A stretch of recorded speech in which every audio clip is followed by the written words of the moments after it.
श्री शिवाय नमस्तुभ्यम। हर हर महादेव। स्वागत है आप सभी का हमारे चैनल पर। आज के इस वीडियो में हम आपको सुनाएंगे सावन महीने में सोमवार के दिन सुनी जाने वाली सोमवार के व्रत की कथा। इसके अलावा हमारे चैनल पर सभी प्रकार की व्रत कथाएं और महात्म्य भी सुनाए जाते हैं।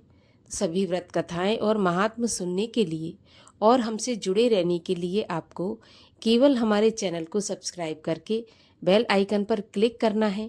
और आज की कथा अच्छी लगे तो लाइक अवश्य कर दीजिए, क्योंकि आपके लाइक से हमें ये पता चलता है कि आपको हमारा वीडियो पसंद आया। तो चलिए अब प्रेम पूर्वक सुनते हैं सावन सोमवार के व्रत की कथा। बोलिए भगवान शिव शंकर महादेव की जय। एक नगर में एक बहुत धनवान साहूकार रहता था। उसके घर में धन की कोई कमी नहीं थी, परंतु वह बहुत दुखी था क्योंकि उसके कोई पुत्र नहीं था।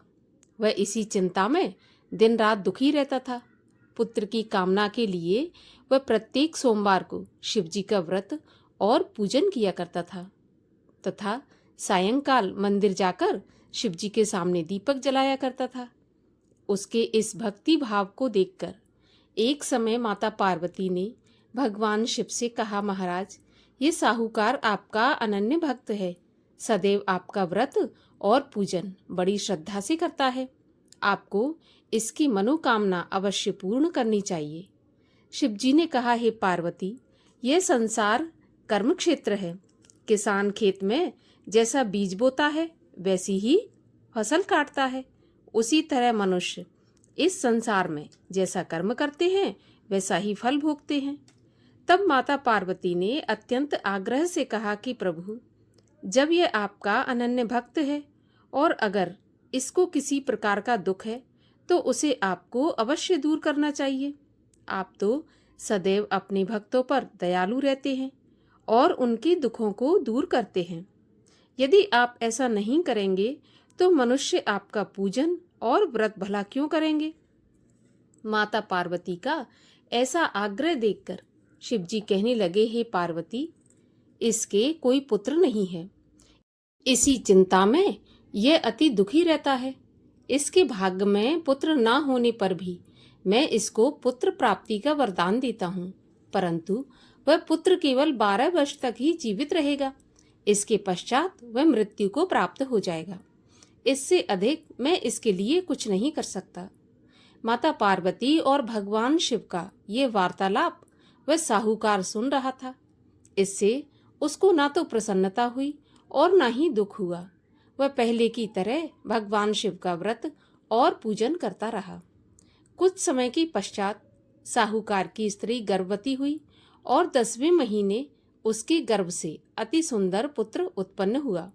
साहूकार के घर में बहुत खुशियां मनाई गईं, परंतु साहूकार तो ये जानता था कि उसकी केवल 12 वर्ष की आयु है, इसीलिए उसने ज्यादा प्रसन्नता प्रकट नहीं की और न ही किसी को यह भेद बताया। जब वह बालक 11 वर्ष का हो गया तो बालक की माता ने उसके पिता से उसका विवाह करने के लिए कहा। तब साहूकार ने कहा कि मैं अभी इसका विवाह नहीं करूंगा, मैं अपने पुत्र को काशी पढ़ने के लिए भेजूंगा। साहूकार ने बालक के मामा को बुलाकर उसको बहुत सा धन देकर कहा, तुम इस बालक को काशी पढ़ने के लिए ले जाओ और रास्ते में जिन जिन स्थानों से भी जाना, यज्ञ करते हुए ब्राह्मणों को भोजन कराते और दक्षिणा देते हुए जाना। दोनों मामा भांजे यज्ञ करते हुए ब्राह्मणों को भोजन कराते और दक्षिणा देते हुए काशी जी की ओर चल पड़े। रास्ते में एक शहर पड़ा। उस शहर में राजा की कन्या का विवाह था, परंतु जो राजकुमार विवाह करने के लिए आया था वह एक आंख से काना था। उसके पिता राजा को इस बात की बड़ी चिंता थी कि कहीं राजकुमार को देखकर राजकुमारी के माता पिता या राजकुमारी विवाह में किसी प्रकार की अड़चन पैदा न कर दें। जब उसने सेठ के अति सुंदर लड़के को देखा तो मन में विचार किया कि क्यों ना द्वाराचार के समय इस लड़के से दूल्हे का काम चला लिया जाए। ऐसा मन में विचार कर उस राजकुमार के पिता ने उस लड़के और उसके मामा से बात की तो वे राजी हो गए। फिर उस साहूकार के लड़के को दूल्हे के कपड़े पहनाकर तथा घोड़ी पर बैठाकर कन्या के द्वार पर ले गए।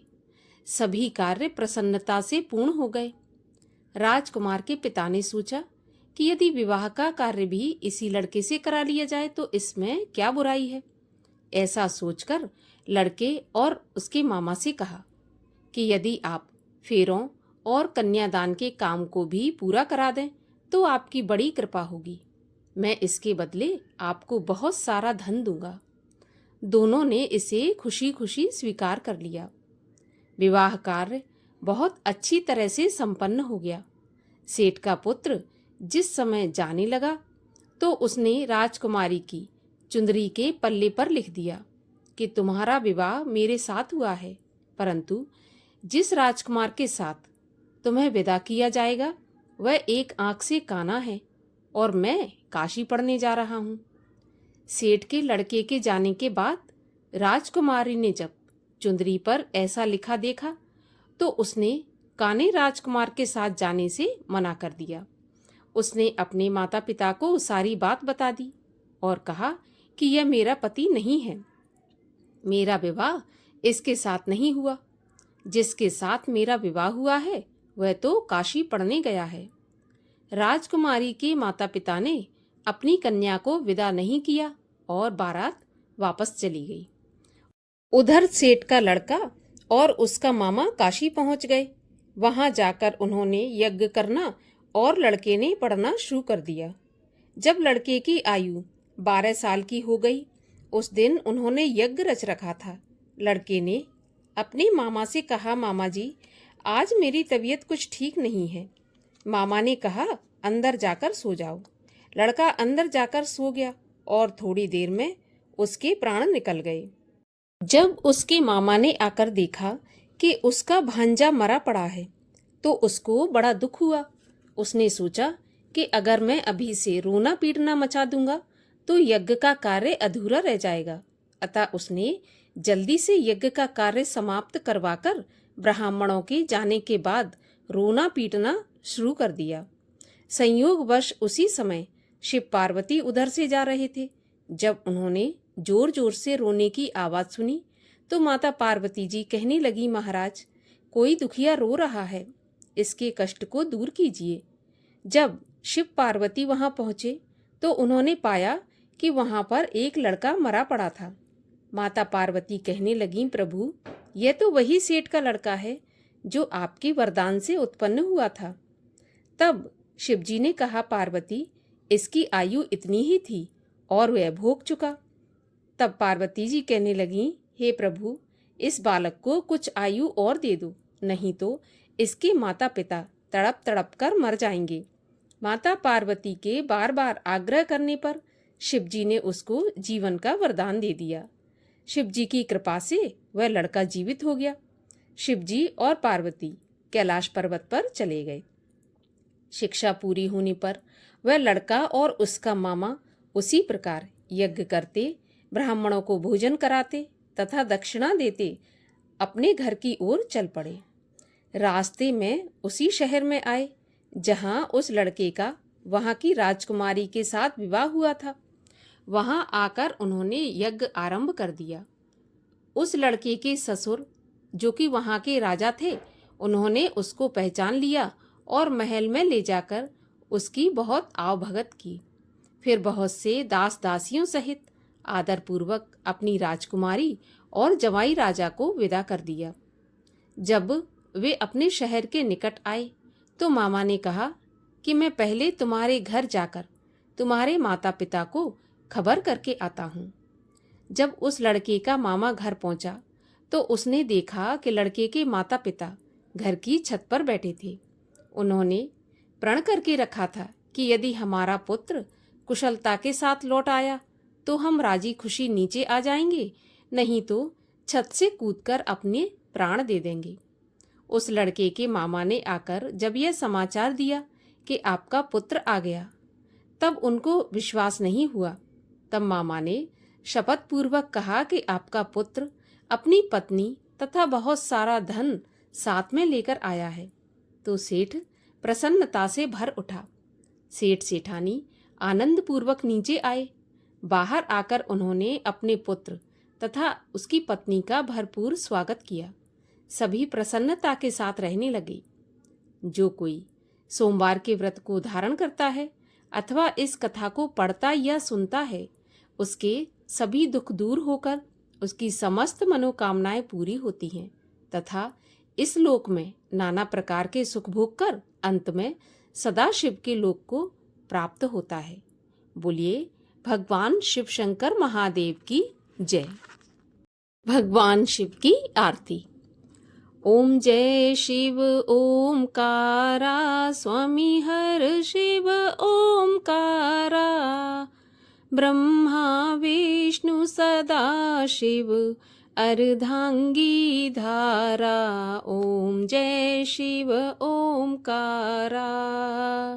एकानन चतुरानन, पंचानन राजे। हंसासन गरुणासन, वृषवाहन साजे। ओम जय शिव ओमकारा। दो भुज चार चतुर्भुज, 10 भुज ते सोहे। तीनों रूप निरखता, त्रिभुवन जन मोहे। ओम जय शिव ओमकारा। अक्षमाला वनमाला, मुंडमाला धारी। चंदन मृग मद सोहे, भोले शुभकारी। ओम जय शिव ओमकारा। श्वेतांबर पीतांबर, बाघंबर अंगे। सनकादिक ब्रह्मादिक, भूतादिक संगे। ओम जय शिव ओमकारा। करके मध्य कमंडल, चक्र त्रिशूल धरता। सुख करता दुख हरता, जग पालन करता। ओम जय शिव ओमकारा। ब्रह्मा विष्णु सदा शिव, जानत अविवेका। प्रणवाक्षर के मध्य, ये तीनों एका। ओम जय शिव ओमकारा। त्रिगुण स्वामी जी की आरती, जो कोई जन गावे। कहत शिवानंद स्वामी, मन वांछित फल पावे। ओम जय शिव ओमकारा। बोलिए भगवान शिव शंकर महादेव की जय।